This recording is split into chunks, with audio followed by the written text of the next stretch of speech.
കല്ലുപ്പും കൂടെ ഇട്ട് തുടച്ചതിന് ശേഷം വീട് ക്ലൻസ് ചെയ്ത് കൊടുത്തോളും. എല്ലാ റൂമിലും ക്ലൻസ് ചെയ്യും. അപ്പോൾ നമ്മൾ ചെന്ന് കയറുമ്പോൾ നമുക്ക് നല്ല ഉറക്കം കിട്ടും. ഞാൻ പച്ചക്കർപ്പൂരത്തിൻ്റെ കാര്യം പറഞ്ഞുവല്ലോ കഴിഞ്ഞ ഒരു വീഡിയോയിൽ. പറ്റുമെങ്കിൽ പച്ചക്കർപ്പൂരം കിട്ടും, നിങ്ങൾ ഡെയിലി പോയിച്ചോളൂ. നല്ല എഫക്റ്റാണ് നമ്മുടെ വീട്ടിൽ. കാരണം ഇങ്ങനെയുള്ള കാര്യങ്ങളൊക്കെ നമ്മൾ ചെയ്ത് കഴിഞ്ഞാൽ നമ്മുടെ മൈൻഡ് നമുക്ക് പോസിറ്റീവാകും. നമ്മുടെ മൈൻഡ് നമുക്ക് പോസിറ്റീവായിരുന്നാലേ നമുക്ക് എല്ലാ കാര്യങ്ങളും നമ്മുടെ കൂടെ വരുള്ളൂ. ഈശ്വരൻ നമ്മുടെ ഉള്ളിലാണ്. ആ ഈശ്വരനെയാണ് നമ്മളെല്ലാ കാര്യങ്ങളും ബോധിപ്പിക്കേണ്ടതും എല്ലാം പറഞ്ഞ് മനസ്സിലാക്കേണ്ടതും. ഞാൻ പ്രാർത്ഥനാ രീതിയൊക്കെ പലപ്പോഴും പറഞ്ഞിട്ടുണ്ടായിരുന്നു. ഏത് കാര്യം നമ്മൾ പ്രാർത്ഥിക്കുമ്പോഴും നമ്മൾ പോസിറ്റീവായിട്ട് പ്രാർത്ഥിക്കുക. ഒരു ജോലി കിട്ടണമെന്നാണ് ആഗ്രഹമെങ്കിൽ എനിക്കൊരു ജോലി കിട്ടുവാൻ അങ്ങ് സഹായിച്ചു കൊണ്ടിരിക്കുന്നതിന് വളരെ നന്ദി ഭഗവാനെ എന്ന് താങ്ക്സോട് കൂടി പ്രാർത്ഥിക്കുക. എനിക്കൊരു വീട് വയ്ക്കണമെന്നാണ് ആഗ്രഹം.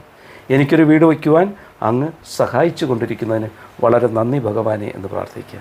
ഇതൊക്കെ മുമ്പൊരു വീഡിയോയിൽ ഞാൻ പറഞ്ഞിട്ടുണ്ട്. കുട്ടികളുടെ വിവാഹം നടക്കാതിരിക്കുന്നു വെച്ചോളൂ.